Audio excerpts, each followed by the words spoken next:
Terima kasih Anda masih menyaksikan Kompas Petang. Saudara Polda Jawa Barat menolak semua dalil gugatan pra-peradilan yang dilayangkan tersangka kasus pembunuhan Vina dan Eki. Sementara kuasa hukum tersangka kasus pembunuhan Vina dan Eki meyakini penetapan kasus Peggy sebagai tersangka melanggar prosedur. Dalam jawabannya, tim hukum Polda Jawa Barat menyebut penetapan Peggy sebagai tersangka sesuai prosedur dan sah secara hukum.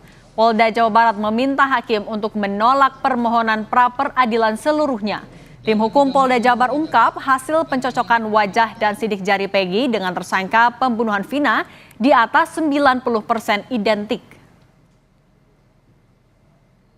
Menggunakan metode face comparison 1:1 dengan hasil di atas 90% identik, yaitu membandingkan foto wajah barang bukti dengan foto wajah dari hasil pencarian ke database Dukcapil. Hasil identifikasi wajah didapatkan kemiripan di atas 90% identik dengan data demografi dan biometrik. Perbandingan 12 titik persamaan sidik jari sesuai antara sidik jari dari AK23 dan dari database KTP elektronik Dukcapil. Sementara kuasa hukum Peggy Setiawan menegaskan proses penetapan tersangka Peggy Setiawan tidak sesuai prosedur. Dalam sidang pra-peradilan hari ini, kuasa hukum Peggy Setiawan mempertanyakan prosedur gelar perkara yang dilakukan polisi. Karena polisi diduga tidak pernah melakukan pemeriksaan sebagai tersangka. Bahkan sejak ditetapkan sebagai DPO hingga ditangkap polisi, Peggy tidak pernah diperiksa sebagai saksi kasus pembunuhan Vina dan Eki. Peradilan perkara Akut tidak sah karena tidak didukung oleh dua alat bukti yang cukup dan cara mendapatkan alat bukti tersebut unprocedural. Rangkaian dalil yang disampaikan termohon bertentangan dengan fakta yang sebenarnya, di mana pemohon pada awalnya tidak pernah diperiksa sebagai tersangka, kemudian dijadikan masuk dalam DPO dan dipaksakan menjadi tersangka. Padahal tidak pernah ada bukti maupun petunjuk yang mengarah kepada pemohon sebagai pelaku tindak pidana sebagaimana ditentukan dalam perkara AKO. Ibu Peggy Setiawan, Kartini, yang hadir menyaksikan sidang pra-peradilan Peggy hari ini, tetap optimistis Peggy menang dan bisa dibebaskan sebagai tersangka kasus pembunuhan Vina. Kartini masih meyakini anaknya tidak terlibat dalam kasus pembunuhan Vina dan Eki. Saya sebagai seorang ibu, semoga Peggy cepat bebas. Amin. Amin. Ya. Amin. Bukan itu saya dituturin sidang dengan hati seperti Ya, saya mah ya optimis aja, optimis supaya Peggy bebas.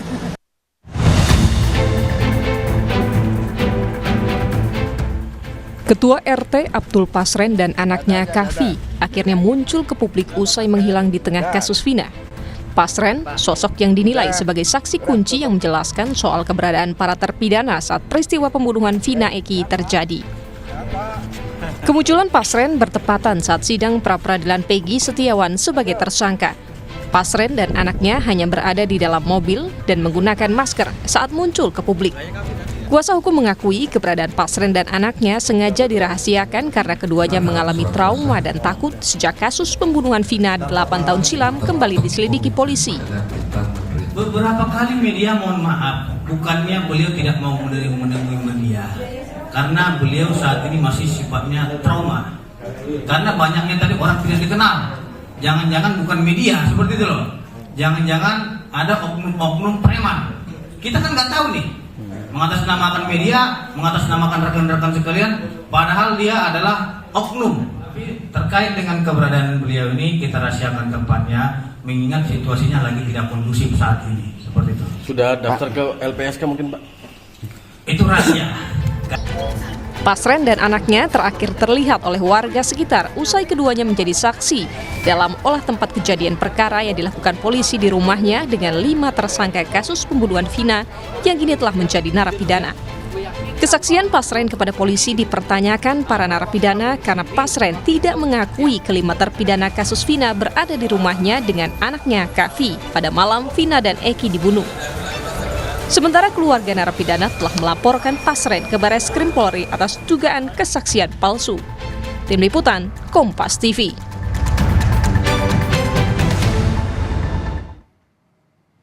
Terlebih lagi Saudara, hari ini Polda Jabar menolak semua dalil gugatan pra-peradilan Peggy Setiawan. Polda Jabar meyakini penetapan Peggy sebagai tersangka dengan bukti yang cukup. Salah satunya hasil identifikasi wajah dan sidik jari Peggy. Sementara kuasa hukum yakin penetapan Peggy tidak sesuai prosedur karena salah satunya Peggy tidak pernah diperiksa sebagai tersangka hingga dilakukan penangkapan polisi. Bagaimana bukti yang diajukan kuasa hukum Peggy dan Polda Jawa Barat di sidang pra-peradilan ini? Bisakah membebaskan Peggy atau justru memperpanjang proses hukum Peggy? Kita bahas bersama dengan Guru Besar Fakultas Hukum Universitas Sudirman, Prof. Hipnu Nugroho. Prof. Hipnu, selamat sore. Mbak Cindy. Prof. Hipnu, di pra-peradilan hari ini apa saja Anda cermati yang tampaknya menarik ini? Mulai ada adu bukti, kemudian juga dari Polda Jabar menolak semua dalil. Apa yang Anda cermati, Prof? Ya, jadi dalam hal jawaban Polda Jawa Barat kita apresiasi karena pendekatan saintifik. Artinya apa? Yang satu-satunya kunci adalah sidik jari. Tadi dinyatakan sidik jari adalah identik. Sidik jari atau dengan ilmu daktiloskopi, ini tingkat hasil penelitian itu 2 juta orang baru mungkin sama, Mas. Jadi kalau itu memang sama, ada identifikasi, berarti akurat yang sekarang ini dilakukan penangkapan. Itu satu. Kemudian identifikasi yang lain adalah foto. Kalau foto sih mungkin agak bisa samar-samar lah. Foto kan bisa diedit dan sebagainya. Kalau nilai juga agak sulit. Nilai itu juga bisa berubah. Kemudian kalau kaitannya buku-buku yang lain juga cuma. Tapi yang sangat menentukan adalah daktiloskopi, sidik jari. Karena dalam ilmu pengungkapan perkara, sidik jari dan DNA itu 2 jenis pengungkapan yang tidak terbantahkan. DNA terkaitan darah, sidik jari tentang jaringan, apakah bentuknya loop, ataukah bundaran, ataukah saringan. Ini sebagai bentuk kajian yang untuk menentukan. Makanya kalau ada kasus-kasus besar, biasanya dikuliti, Pak. Atau kasus-kasus yang menggunakan sarung tangan. Karena jangan sampai teridentifikasi. Begitu sidik jari ditemukan, ya berarti otomatis dugaan besar adalah pelakunya apa yang tertulis dalam sidik jari tersebut. Itu yang pertama, tentang identifikasi. Nah, sekarang adalah geser pada prediksi bagaimana memperoleh bukti. Nah, memperoleh bukti ini perdebatannya panjang. Karena dalam situasi perbedaan kemarin, ada yang belum diperiksa, ada yang periksa, bagaimana perizinnya. Nah, itulah saya kira, kalau sudah sidik jari firm menurut saya, teman-teman penasihat hukum tinggal menguji pada cara memperoleh. Karena dalam pra-peradilan itu adalah menguji formil. Cara memperoleh bukti, memperlakukan hak tersangka sebagai bentuk eksaminasi ojek terhadap identifikasi. Clear kalau menurut saya berdasarkan daktiloskopi yang bersangkutan di dalam pengungkapan hari ini. Oke, Prof. Tapi ada 3 kejanggalan yang disampaikan oleh kuasa hukum. Satu yang tidak sesuai dengan ciri-ciri DPO, nggak pernah dipanggil, padahal ini kasusnya sudah 8 tahun. Kemudian juga tidak ada pemeriksaan awal. Kalau Anda melihatnya, apakah kejanggalan-kejanggalan yang disampaikan kuasa hukum juga sebenarnya sama kuatkahnya untuk... Ya, betul, Mbak Sandi. Kalau terkait mekanisme memperoleh, itu baru. Itu ada 2. Makanya di dalam kasus PG itu ada 2 pendekatan. Pendekatan tentang subjek sudah dijawab. Ini kalau saya dari kajian kriminalistik, ya cukuplah itu untuk menentukan bahwa itu betul. Tapi dari kacamata untuk menentukan, lah ini problem. Itulah yang saya kira nanti teman-teman penasihat hukum bisa mengelaborasi apakah Polda Jawa Barat dalam rangka menentukan bukti si Peggy Setiawan itu melakukan dengan betul-betul dengan cermat, memperlakukan dengan syarat objektif subjektif, syarat formal dan material, termasuk misalkan bagaimana penggeledahannya, bagaimana penyidikannya, bagaimana penentuan tersangkanya. Itu justru di dalam penentuan bagaimana pra-peradilan. Tapi masalah identifikasi adalah sebenarnya bukan pra-peradilan, tapi menjadi ujung pokok. Karena jangan sampai terjadi suatu kesalahan. Ini yang menarik, Mbak. Ada 2 dimensi tadi, dimensi subjektif pelakunya dan dimensi objektif cara memperoleh untuk menentukan pelakunya. Oke, Prof. Tapi kan kalau dari alat bukti yang disiapkan oleh Polda Jabar, misalnya dari identitas kependudukan, kemudian juga ada ijazah, tapi alat bukti ini cukupkah untuk membuktikan kalau memang Peggy yang saat ini ada di sidang adalah Peggy yang merupakan pembunuh di kasus Vina dan Eki? Kalau data kependudukan saya kurang yakin. Walaupun itu dengan daktiloskopi, karena namanya bisa berubah, bisa. KTP juga demikian juga. Tapi kalau namanya sidik jari dengan daktiloskopi untuk melihat suatu bentuk rangkaian dari jaringan sidik jari, itu akurat. Tidak terbantahkan. Dari semua kasus penghilangan jejak, Mbak, begitu ditemukan sidik jari, gampang menentukan. Karena tadi saya katakan, pengungkapan dengan sidik jari itu merupakan sebuah optimal. Yang kedua adalah DNA. Itu sidik jari. Makanya pendekatan yang kedua tergantung bagaimana cara memperoleh ini. Cara mendapatkan, cara menentukan. Karena kalau dalam pra-peradilan, apa itu penyidikan?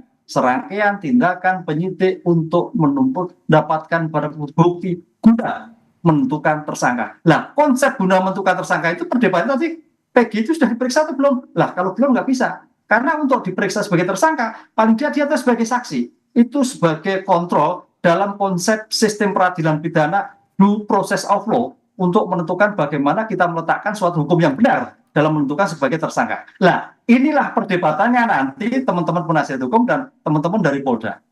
Oke, artinya kalau Prof. Hipnu melihat dari jalannya sidang pra-peradilan sejauh ini, apakah bisa diprediksi artinya hakim akan menolak permohonan dari tim kuasa hukum Peggy? Belum. Kalau identifikasinya sudah. Tapi mekanisme untuk mendapatkan suatu bukti penentuan, ini ada problem. Kan sejak kemarin kita lakukan bahwa pra-peradilan ini tidak seperti pra-peradilan yang lain. Kalau pra-peradilan yang lain itu adalah identifikasi tersangkanya jelas, sudah tidak bantahkan. Nah, dalam kasus Peggy, identitas tersangkanya adalah DPO.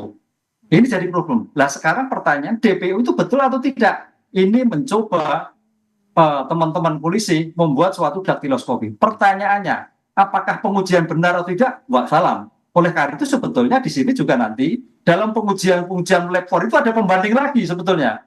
Ini kan menurut penuntut penyidik bahwa itu betul Peggy. Bisa nggak penasihat hukum uji ulang? Oh, bisa sekali. Karena namanya suatu keterangan itu bisa memberatkan dan meringankan. Seperti kaitannya dengan otopsi juga bisa diotopsi ulang. Karena konsep untuk menyandingkan bahwa apa yang dilakukan itu betul dalam suatu kajian saintifik.